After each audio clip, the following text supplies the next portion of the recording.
Greetings, intrepid listeners. Adorable, cuddly, humble, and fierce September 6er Paul Toscano generously agreed to team up with me to bring you a bumper Christmas hamper of brain food. On each of the 12 days of Christmas, Mormonism's little helpers will deliver to you a conversation about one of the big ideas or controversies in the theology of Mormonism. In my opinion, you are never stupid to have found the big ideas in this religion interesting, inspiring, and a launching point or guide by the side as you consider for yourself what on earth is the meaning and purpose of life, the universe, and everything. Is there a God? What kind of a person is a God? What does that God want from us or for us? Does Christianity or Mormonism have anything useful to say about this, or is it all a big distraction? Are their doctrines mind-expanding or thought-stopping? Since we can't get intellectually and spiritually fed on their starvation rations, we have to look elsewhere to have these conversations. And wonderfully, there have always been heroes like Paul Toscano willing to keep up the fight for making Mormonism much more interesting again, or Mamma Mia for short. Undaunted by betrayals, persecution, excommunication, and skepticism, he has fought the good fight, published the books, perambulated the podcasts, and kept fanning the flickering flame of hope that the better ideas in Joseph Smith's theology could make Christianity healthier and more rational, and that the Mormon religion could still stop ignoring or breaking the treasures it has inherited. It was a very rare privilege to chew on some of these big ideas with Paul and hear about some of his first-hand interactions and experiences trying to persuade the prophets and apostles of LDS Mormonism to raise their game. As always, Mormon civil war is not just about robust and valid critical analysis of why the church we love is spiraling down a plug hole towards oblivion, but also offering pathways out of that early grave. In these conversations, we grapple with the most fundamental concepts that would have to be resolved of all regarding things like the 5 or 6 different versions of the Godhead that LDS Mormonism has been running with, and what Jesus' atonement and grisly death was actually accomplishing. Brace yourselves. It's Christmas. I'm going to sing. On the 12th day of Christmas, Paul Toscano said to me, Theism and the Supreme Being, Mormon mysteries, the glory of God, temple, priesthoods, chapel, priesthoods, Joseph Smith, good or evil, mystics, prophets, and managers, scriptures as visionary text. Revelation, insight to theophany, imagination versus fantasy, idealism versus physicalism, and Mormonism versus Christianity. All right, welcome back, everyone. This is it, the final episode of our 12 days of Christmas presents to you. A kind of brain food advent calendar or post-vent or whatever it's called. And we're going to finish off by talking about God. Why not? The big thing, the mysteries of theism and the supreme being. So we've covered a lot about this, but we have a few more dimensions to add yet still. So let's get stuck in. What on earth do you mean by all that, Paul? What are we missing so far? He's looking for God. I forgot to bring it in my scriptures, so I have to. Go get them. Can I get Yes, them? I'll get mine. Let's get them together. See if I have Mine a are set over here. here. Do you have a set there? I have my tome. I've got all my Well, I want you. seminary Then scripture you cards. I'm having trouble with a little bit of mobility today. So Yeah. if you could turn to Mosiah, the I can 15th totally do that. chapter. Yep. It's this chapter that to me is the linchpin of the Mormon Godhead revelation. And it's only Okay. verses 1 through 5. So if you could just read those. Yeah. So, sorry, Mosiah chapter 15. 15. 1 to 5. Yeah. Look, I was a very good boy on seminary on my mission. It's all coloured in and annotated. Good. 1 to 5 of chapter 15 of Mosiah. And now Abinadi said unto them, I would that ye should understand that God himself shall come down among the children of men and shall redeem. Yes, it's very Trinitarian, isn't it?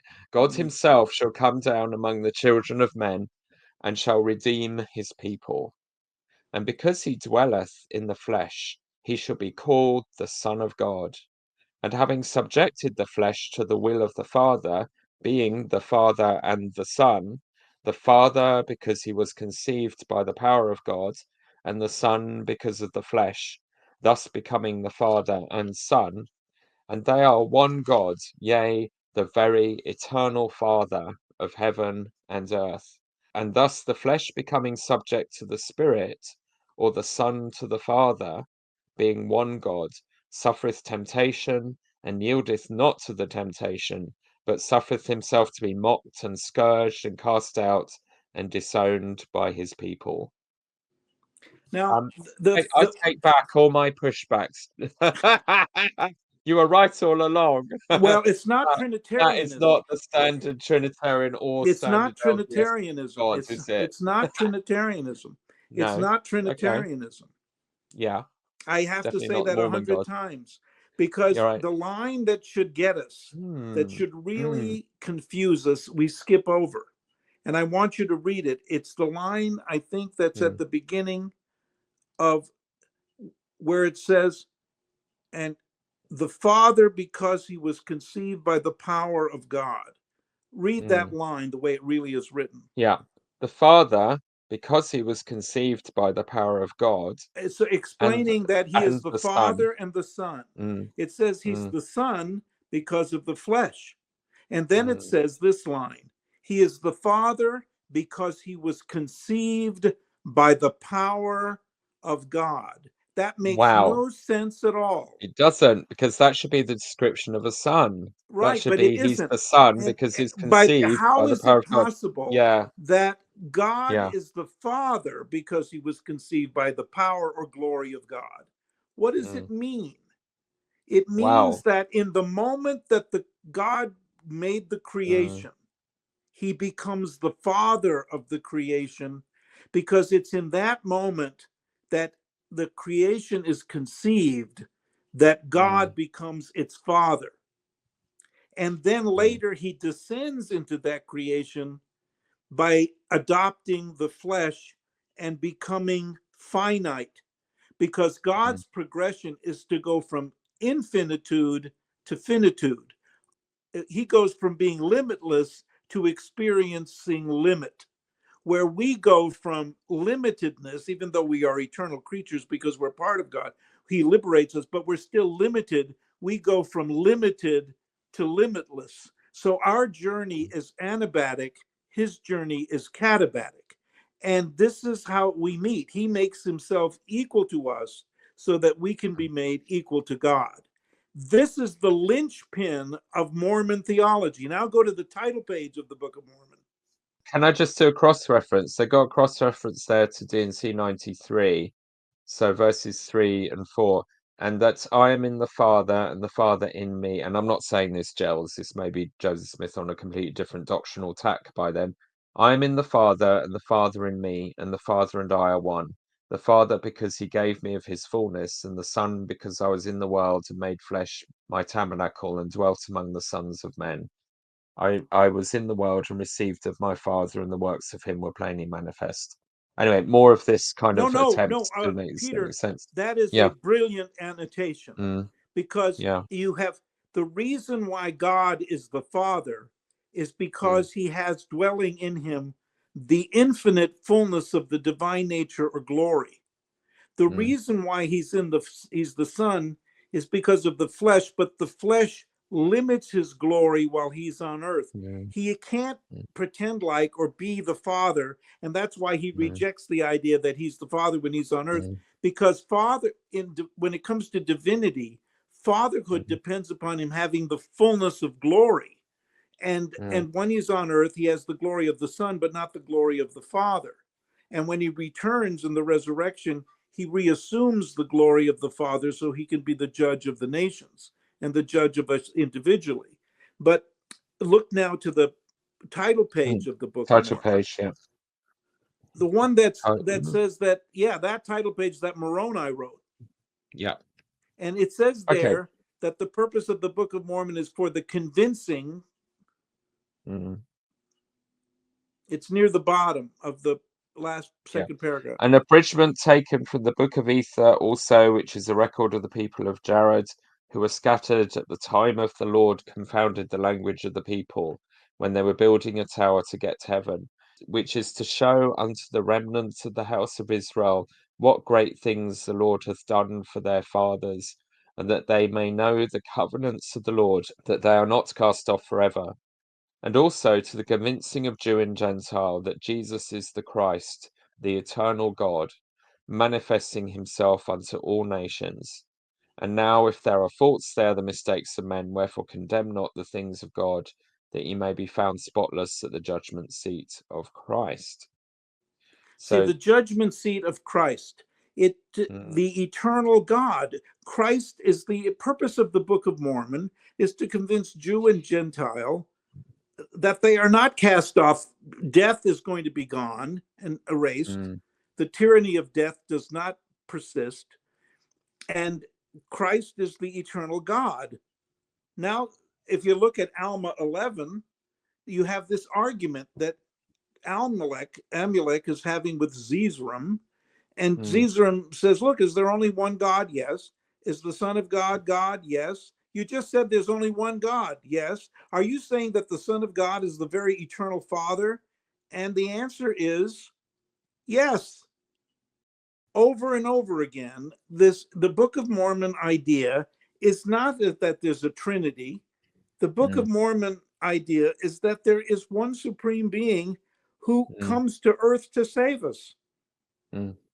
Because he created us, and he created death, and he created finitude, and we're finite and limited. He joined our limited and liminality and limitedness, and then he pulls us out of it in the resurrection. That's the message of the Book of Mormon. It is not like Catholicism or Protestantism at all.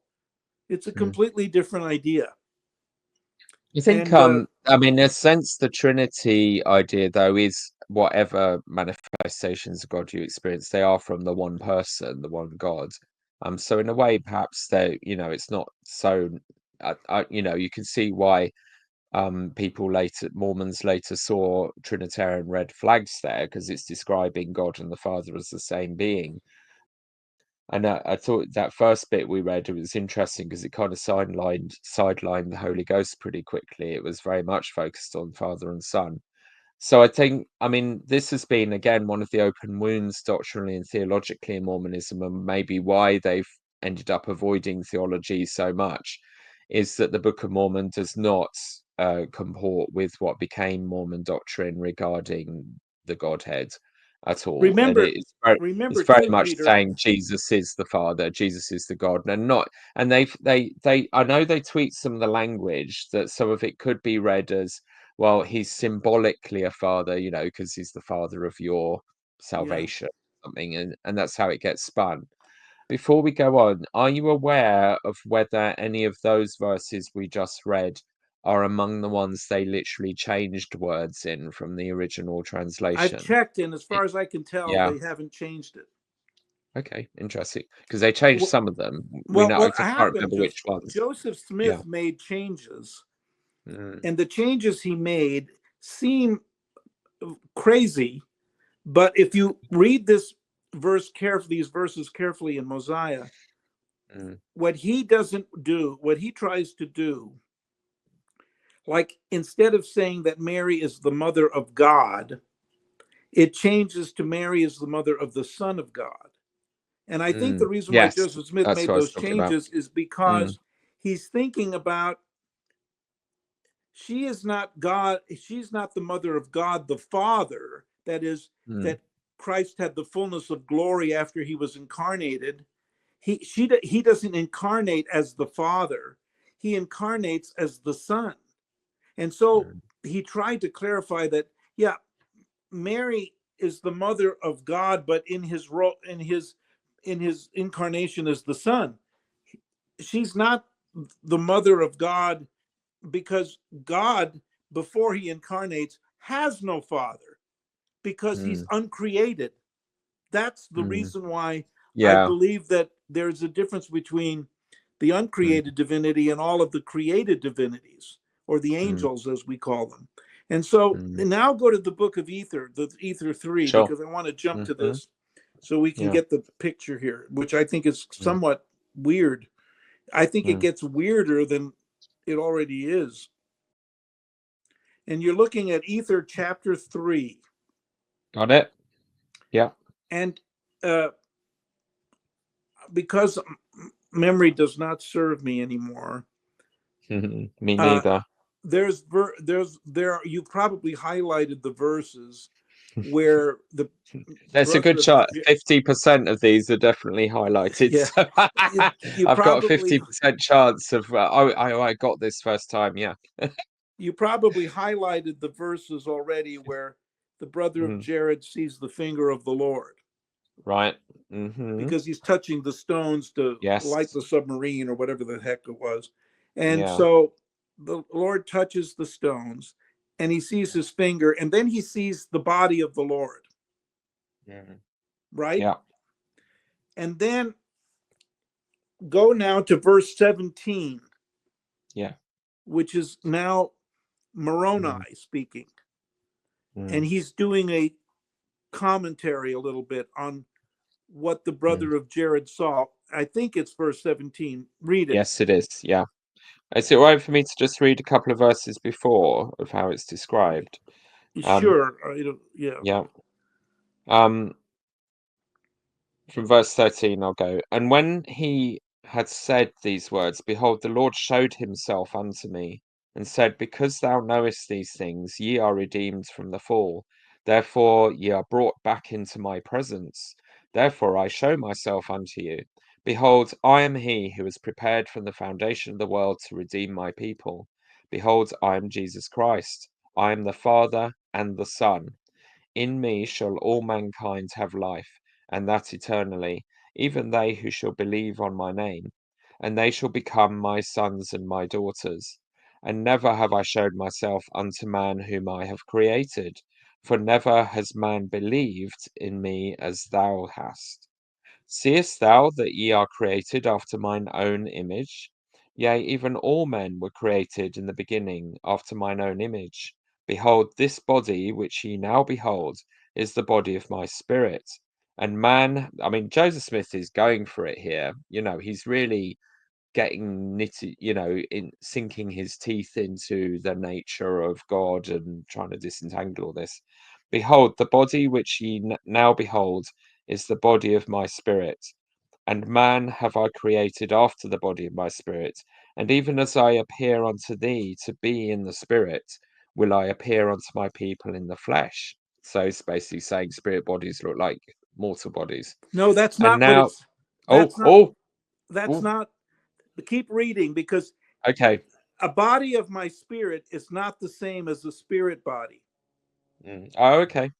And now, as I, Moroni, said, I could not make a full account of these things which are written, wherefore it sufficeth me to say that Jesus showed himself unto this man in the spirit, even after the manner and in the likeness of the same body, even as he showed himself unto the Nephites. And he ministered unto him, even as he ministered unto the Nephites, and all this that this man might know that he was God, because of the many great works which the Lord had showed unto him. And because of the knowledge of this man, he could not be kept from beholding within the veil. And he saw the finger of Jesus, which when he saw, he fell with fear, for he knew that it was the finger of the Lord. And he had faith no longer, for he knew nothing doubting. Wherefore, having this perfect knowledge of God, he could not be kept from within the veil. Therefore he saw Jesus and did minister unto him. So my interpretation of this, which of course, I'm not going to read the comments to any of the 12 episodes we've done, because people are people always get It's, very angry at me, and you're going to be you know, provoking a lot of reactions, yeah. which is good. Which is good. But I think Start a not discussion. always, I can tell you. But I Uh, believe what this is saying is that the brother of Jared saw Jesus as a mm, resurrected being mm, 2,000 years before he appears to the Nephites. okay. And I Mm, believe that Jesus, when that statement that Moroni makes in the verse mm, 17, that mm, he appeared to the Nephites in the same body that he appeared to the mm, brother of Jared, it was a mm, resurrected body. mm, Because I believe that when God, the infinite, created finitude, and he was the father because he was conceived by the power of God, that weird statement in mm, Abinadi, that at the moment that the universe was created, all the intelligences that were liberated. They may not have yet been given spirit bodies, but they were all the potentialities were all there. mm, That God himself had a physical as well as a divine and spiritual nature. He was a mm, complete being from the beginning. mm, And that the we think Jesus acquires his body in the resurrection. But before incarnating, he set aside his perfect physical spiritual body to become mm, immortal, and then dies and descends into Sheol, as I said earlier on, mm. and then harrows hell. That is, he breaks open the Stiffens it. doors of hell and Mm, that cannot prevail against him. And he makes possible an eternal life where we have an accounting to make. And that accounting, and after that, he uh, descends below all things, that he to be in and through all things. So he's not over all things. He's in and through all things. He's not a strong man. He's in mm, and through all things. mm. And It's very intentional language there. Yeah. then he rises again from the dead into a spiritual body, says St. Paul. But that's not the same as a spirit body. Mm, A spiritual body is the very kind of body that I think he appeared to the brother of Jared in, a spiritual body, mm. kind of Okay. physical, kind of Mm, spirit, kind of how he appeared to the apostles in the upper room after his resurrection, mm, and the way he appeared to the Nephites after that earthquake. yeah. And so I think what we're talking about here is something very different. We're talking about in the creation, God was created perfect at the same time the creation happened. And that's why it says he Mm, was conceived by the power of God. But then mm, Christ, there's a recreation, because in the recreation, we are given the opportunity in that recreation to obtain the spiritual bodies like Christ's resurrected body, so that we can progress toward a fullness of glory, which we don't get right away, because the fullness of glory is to connect bit by bit, step by step, number by number, one added to one to two, and one to two to three, and one to three to four. We progress into a fullness of glory, which God already has. And that's mm, why I kind of have sided, after many years of going back and forth, with the idea that we don't, that the uncreated divinities are, the Jehovah is different from Michael and all the other created divinities, and that I don't believe in creation from the bottom up, but from the top down. But I mm, believe that God progresses by stepping down into mortality, and then into hell, and then into below mm, all things to be in through all things, to lift things up from the bottom. And so the recreation happens from the bottom up, but the creation happens from the top down. mm, So it's a combination of this, and it happens through not scapegoating, not through killing a second person of the Trinity, so that the first person of the Trinity doesn't have to soil his hands with mm, mortality and with all of the yuckiness of the finitude, That's what the Trinity is about. And that's what Mormons' tritheism is about. Mm. No, the Book of Mormon says, no, God messes himself up by coming down himself and descending below all things and lifting all things up from beneath. And so that's why I think Mosiah, it's actually Mosiah chapter 3, Mosiah chapter 15, Alma chapter 11, and the Book of Ether chapter 3 have to be looked at very closely. And remember, those are canonical. Those are given in the voice of the canon. The King Follett Discourse is a gloss on these things, but it's not meant to overturn those things, but it's meant to explore them in a different way. So that's my mysteries of theism and the supreme being. Wow. I think sort of think about what you said, and again, as you've emphasized, you know, there's lots of ways to go with this, and you're not expecting everyone to sort of feel the same way, and you're not certain it's all correct, but you're making the best you can of it.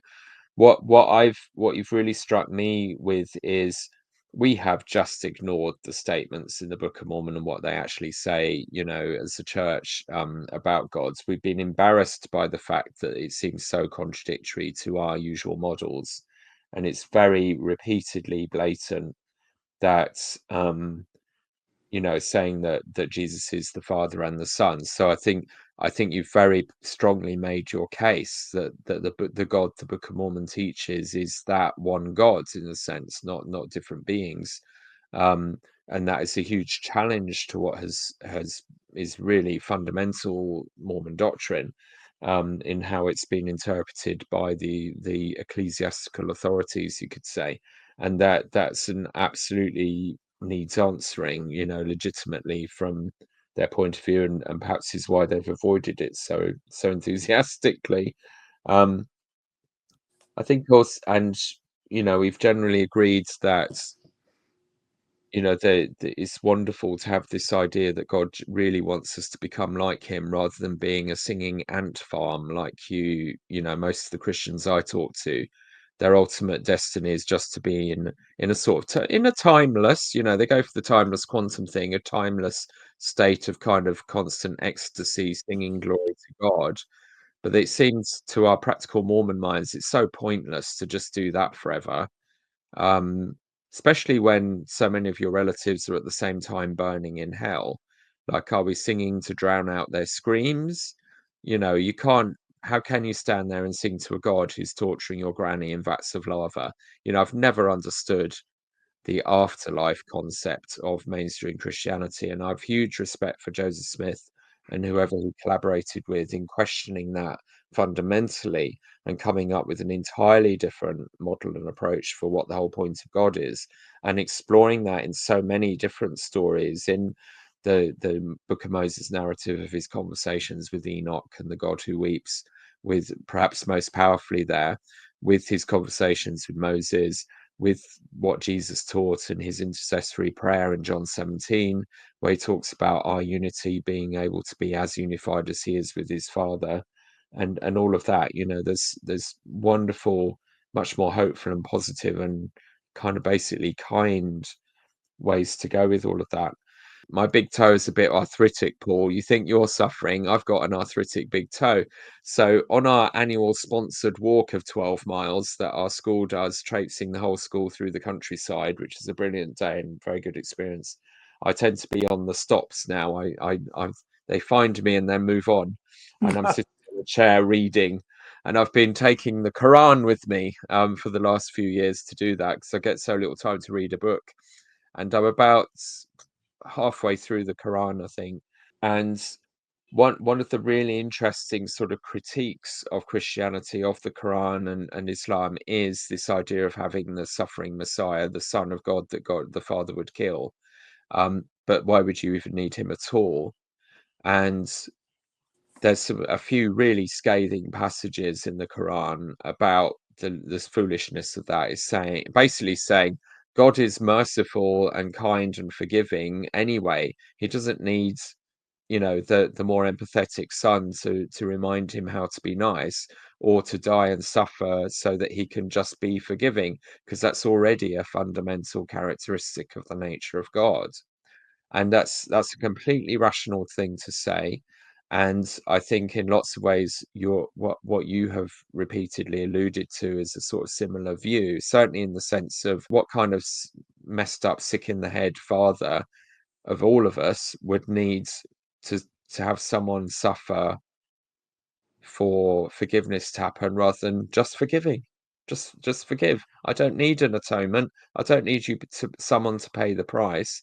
Although very clearly that is taught in the New Testament. You know, I think we need to acknowledge that that's not a Mormon intervention. That is a very clear message of punitive substitution taught in lots of ways, including some parables by Jesus. So you are in a way challenging the New Testament narrative as well, with where you're going. So there could be some pushback around that. But certainly, in a way, I think you're perhaps finding a middle way that Islam has managed to, of yes, Jesus was very special and real.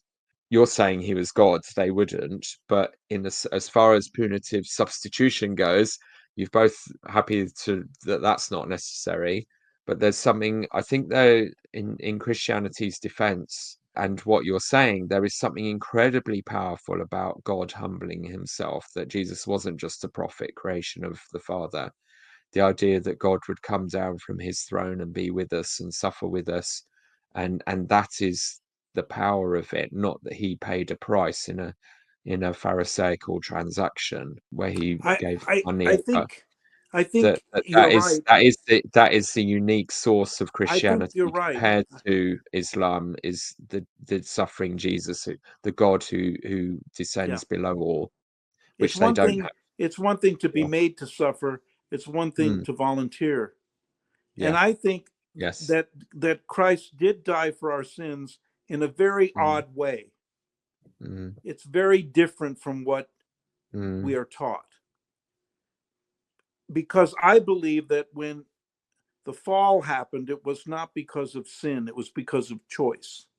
As I said before, I think Eve was mm, not given the command not to partake of the fruit, but that's why she could do it and didn't sin. She didn't disobey. mm, That's why she mm. was sent there, to be a helpmeet for Adam, because he probably would never have left the garden. Mm. That's I the mean, way I that's see very the matter. clear in the endowment. I've always loved the feminism in the endowment. It's like, Yeah. yeah, I mean, there's a lot of autism in my family. I can absolutely see Adam just pottering away. Everything's simple. I'm following the rules. I'm righteous. It's all good. Why rock this boat? You know, free And so food. I never What's to thought, complain about? And she's more curious and like, we can do better than this. You're in a rut. This is but my boring. point is that it was not Yeah. sin that created death. Mm, It's death that creates sin. okay. Mm, And because God introduces death, because people, as I said at the very beginning, they live by death, they're afraid of death, they use death as a weapon, they weaponize everything to be instruments of death. Death is everywhere, and that's why we call it mortality. And death is the source of sin, it's the source of cruelty, it's the source of fear, it's how we inflict fear on other people. We visit death from the sky and from below. And so by coming and eliminating death, it's in that sense that Christ assaults sin, because we are going to have an accounting for what we do. mm, He will not send us to hell forever. We will grow from that terrifying experience of having a life review seen from the mm, point of view of everybody we've ever met, because we will mm, somehow engage the glory of God and for a brief time be able to see into the consciousness of others mm, and see how they saw us. We won't see mm, everything that they've thought, but we will see how mm, they saw us, how we hurt them, how we affected them. mm. There will be a And I think, judgment. and what's beautiful is about how you've described your father having that experience. That, you know, it, although you say he kind of didn't entirely abandon his bad old ways, Hmm. just a short experience of having that empathy in effect, being forced into empathy and understanding how he had hurt your mum and others was a transformative one. Don't need to be punished in hell forever for that. Kind of makes a sense of the idea of the Catholic purgatory, the temporary hell, at least for some people. But I think in the Mormon paradigm, where we very much have the idea that God is very merciful and salvation should be very inclusive for everyone who wants to accept it, even if they're kind of forced into recognizing the truth, that the only way you don't get saved in the LDS paradigm is if you, as some have described it, if you can see that Christ is your savior and good and is offering you salvation, you still choose not to take it, which seems an impossibly stupid thing to do. And we comfort ourselves that there'll be very few people in that category. But most people will, but it shows a deep respect for free choice, that God won't force salvation on anyone. So I love that aspect of it, that ethic of choice and persuasion, but not forcing, which is the Lucifer approach. I'm glad that you referenced my Yeah. father, because there was a part of the thing I mentioned earlier where they stood and looked at each other for a long time, and my father could not remember what happened there, and he couldn't tell me. But talking to you today, it dawned on me, because he said, at the beginning, he said, Sam, you haven't been good, but you're not that bad. I think what might have happened there is not only that my father had to see how my mother felt about him and what he had done, but I think he also saw what people had done to him, how he had been abused, how he had been, how destructive things had happened to him, and that he had to forgive too, as well as be forgiven. And as I said, one of the hardest things Mormons have to face is that we have got to come to the point where we forgive God. We try to get past the Son to the Father as if, the Father is more important. The Father and the Son are the same. It's going to be the same person. And you're not going to be able to, sidestep Jesus. He's the judge of the nations, as you read there in Ether. But the judge, not only, he's a righteous judge. He's not there to condemn us. He's there to show us also how we've been hurt. And he's going to show us why those people hurt us. And that sometimes they seem to have reasons. And there's going to be a full accounting all along for everything.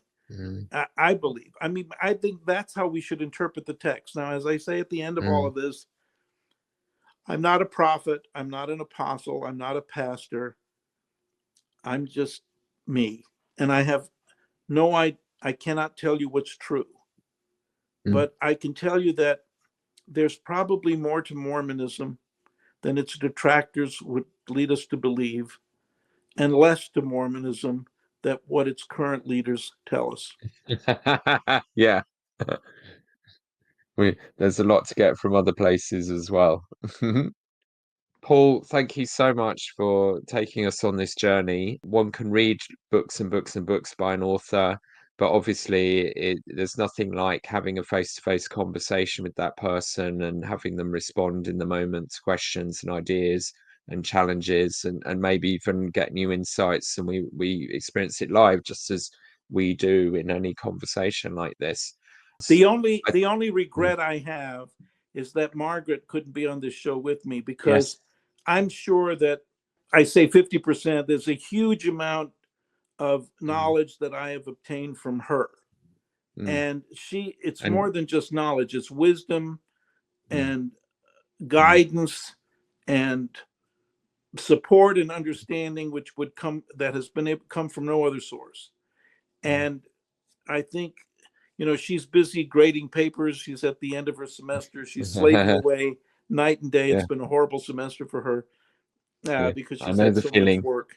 But I wish she could be here. And I just want to give her credit, because many, many of the things I've said on this interview, I've learned from her I hate to say it, because I know a lot of the people listening to it are going to disagree with me, and I don't want it to come to her. But she also is involved in this, and I want to give her credit. But I also have to say that I'm responsible for my presentation of it. I got lucky with, I think, probably the best patriarchal blessing ever. John Kitzel was a genuine prophet as well as a patriarch. All of it's come true, and it very much describes the deepest things that mean the most to me. And part of it says that one of my gifts will be to appreciate good teachers, to be a learner, to see what I can learn from other people's wisdom. And so I'd like to make the same sort of acknowledgement that very, very little of what I think and say is entirely my own. I've been blessed with the sort of sponge mind that I love learning more all the time and being a lifelong learner, and I've transformed from where I was when I was younger by having these kinds of conversations, being open-minded, all the amazing input that people at church, outside of church, teachers, people in podcasts have contributed to deeper understanding. And I hope that what we've shown in our conversation is that while for very good reasons, most of the conversation in nuanced and post-Mormon spaces goes to the politics and the culture and power struggles in the church and arguments over history. It's quite rare to just be able to focus on the big ideas, which is why I've tried to make that recurring theme in my podcast. And if nothing we've said in our conversations resonates with people, or they think it's just a load of waffle about crazy things that you can never really know for sure, what I would hope is that it's reassured everybody, even those who've left Mormonism, and particularly those who are regretting the time that they gave it. And absolutely, yes, we wasted a lot of our time on some futile, crazy stuff. But this is one of my mantras: you are never stupid to love this religion. You are reaching to reach out and touch the face of God. You are seeking answers to life, the universe, and everything. You will have heard, if you heard even a fraction of the things we certainly heard growing up in the church, some wonderful mind expanding concepts that made life much more deep and meaningful, or at least made you ask questions, even if the church didn't end up providing the answers to them. It switched you on to a higher level of existing, to use your grey matter, to use your brain cells, to be a thoughtful faith, to be a rational faith, but a faith open to mystery as well. And I hope that we've been able to model that for everyone, and maybe remind you of some of the really interesting, juicy stuff that is there to play with. And that Mormonism as a philosophy is an equal player in this playing field, that it has a lot to say about things that huge, much older and much bigger religious organizations have not resolved, but also why they've struggled. The things we've argued about the nature of God, they've been battling with for 2,000 years in really heated debates and many religious schisms with huge implications throughout history. It's not easy to tie all this stuff up. There are great mysteries still to be resolved, but if you've got an inclination for it, it's a blast to try and to try and make some sense of things, and at least to see the metaphors that ultimately, as you've kept saying throughout, the ultimate purpose of philosophy and religion and good pursuit is not power, selfishness, and greed. It is to learn to love unconditionally, which is the ultimate spiritual discipline and intellectual discipline, I think, and artistic discipline, to find beauty in everything and everyone. So thank you so much for sharing your thoughts and perspectives about that. Is there anything you feel that we haven't covered in our conversation that you wanted to say? No, I'm so glad to Okay. talk to you, Peter, and I say amen to what you say there. Yeah, thank you. Well, I would love to have you and Margaret on again. And so let's definitely keep in touch and consider some things we could discuss together where we could bring more to these or other conversations. If you're up for it, I've loved your little anecdotes you've talked about, because you have been present at great moments of modern Mormon history. And I'd really love to have a few chats with you.